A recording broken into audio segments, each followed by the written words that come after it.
I can't remember very many now, although there are 3 from that last incandescent summer whom I resist forgetting.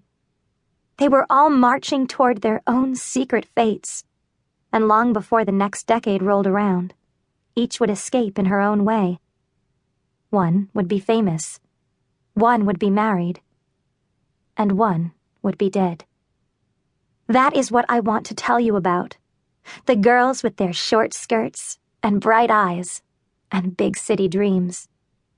The girls of 1929. Chapter 1. The handful of wedding guests were already assembled in the clapboard Lutheran church on Main Street, and though they had been waiting for a quarter hour, any stray passerby might have noticed a lone girl still loitering outside. It was past 4 o'clock on that sleepy Union, Ohio Sunday, and the dappled afternoon sun played on her high, fine cheekbones and on the strands of her loosely braided honey and bark-colored hair. The girl was just 18 and had graduated from Union's one-room high school 2 weeks earlier. If that passerby had bothered to ponder her eyes, which were the sweet, translucent brown of Coca-Cola in a glass, he might have recognized in them a brewing agitation. She let those eyes drift to the glaze of sun between the tree branches overhead. Her lips parted, and she let out a breath. The homemade dress she wore was of simple white cotton, and though the style was not entirely appropriate for the event, she had tried but mostly failed to sew it in the shorter, sportier fashion now worn in cities. The color marked her as the bride. Through the narrow windows she could see the guests in their pews and the tall figure of the only boy in Union who had ever paid her any attention, standing patiently at the altar.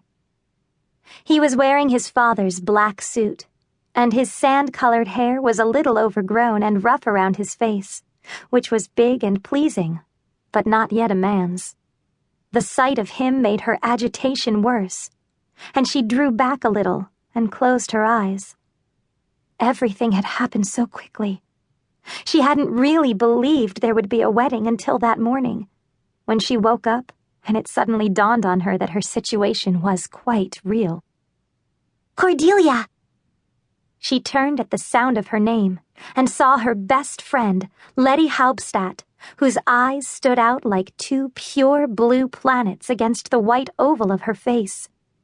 Her dark hair was parted down the middle and pinned back, and her petite body was clothed in the same black dress and black tights and black shoes her father always insisted she wear. The sight of Letty reassured Cordelia some, even if her garb was a little funereal for a wedding, and she managed to almost smile. "I'm sorry it took me so long," Letty told her, smiling more broadly. Then she untucked the folded yards of mosquito netting that she'd been carrying under her arm, shook it out, and stood on her tiptoes to arrange it over the taller girl's head. "I know your aunt says you don't deserve one, but I just think it wouldn't be a wedding if the bride wasn't wearing a veil." There was a sharp rapping on the window pane, and both girls looked up to see Cordelia's Aunt Ida, her thin lips set in a hard grimace, looking down at them expectantly. Cordelia gave her aunt a curt nod and turned back to her friend. Letty handed her a bouquet of yellow wildflowers, which she must have picked on the way there, and then asked, "Are you ready?" Cordelia glanced up to make sure her aunt had returned to her seat, and then pulled the netting away from her face so that she could look directly at her friend. She swallowed hard and said, "Let's go tonight." Letty's smile fell, and her face grew pale. "Tonight? You'll never be a star if you stay here." Cordelia fixed her friend with an intense gaze. She was merely saying out loud what they both knew to be true. "The train leaves at 6:52 from the Defiance station." There was only one train a day in that part of the state that would carry you all the way to New York City, a fact Cordelia had known for years. She knew that